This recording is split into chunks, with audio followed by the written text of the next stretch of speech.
What the fuck is this? Excuse me? Hello, all you beautiful people. It is me, Benny B, with another video game review. Today, we're looking at Cyber Shadow, the newest game from Yacht Club Games. You may know Yacht Club Games from Shovel Knight. They are the developer behind Shovel Knight. I really enjoy this game. Let's start talking about it. First off, the gameplay, very smooth. You move so fluidly, jumps, everything's very responsive, and it's just fun to play. It's a platformer and it's fun to play. I guess that's something to say up front. This game's a platformer. Anyway, you'll hear the music. The music really sets the tone of the stages. It fits the kind of darker atmosphere. You just sing along to it. It's really catchy and really fun. Fun in a very weird way. The game has incredible attention to detail. I mean, one of the first weapons you get is the shuriken, and then you throw it, and it gets stuck in the wall, and you actually see it sticking out of the wall where it landed. And maybe I'm just too old school, where usually you'd throw a projectile at the wall and it would just disappear, and you just expect it like, oh, it disintegrated, I threw it so damn hard. But these ones are more realistic. The shuriken sticks out of the wall, and even such a small detail like that, I really appreciate it. The plot is fairly interesting. It's not the most captivating thing I've ever seen, but it's still solid, especially for a platformer. I think it's doing pretty good. Each stage is pretty interesting and has its own unique mechanics, and all of them feel like a part of this universe. Defeating enemies and obstacles feels good. It feels satisfying to cut through a bunch of assholes coming at you.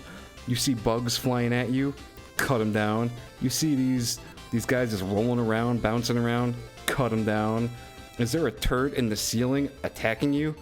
Cut it down, shoot it down, whatever you gotta do, take that shit down. Every stage so far, at the end, you get a new ability, a new mechanic that you learn.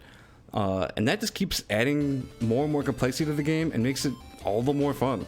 I mean, you start off very basic without any of them, obviously, and you get certain abilities. I don't want to talk about them in too much detail. I don't give you any spoilers, but they just keep making the game get better. And finally, another thing that's good, the boss battles. They're learnable, they're challenging, and you're always kind of surprised. There's an element of surprise in each one, and I like that. It's never stale. So far, none of this experience has been stale.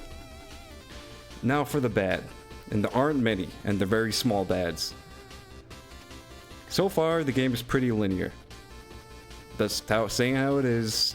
You have one path that you need to go, and you can get kind of optional pickups to, increase your life, increase your skill points. I think that is SP skill points. But that's it. So that's all I've got for bads. Those aren't very bad. Especially when I say the game is pretty linear. And I've only gotten to stage 5 so far.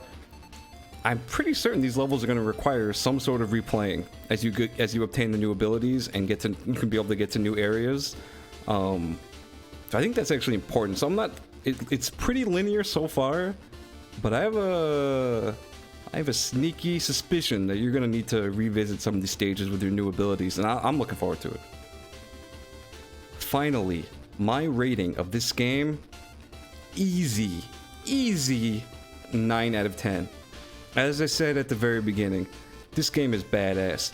The number of times I said, that is fucking cool, while playing this was numerous and plentiful. I had a smile on my face, I was invested. This game has got it. This game is the shit. 9 out of 10, I think it very much deserves it. Only reason it doesn't get like that extra point is because so far it's not very innovative, it's a really solid really solid platformer. And hell yeah, this game, I have nothing else to say. Get the fucking game. I'll see you next week.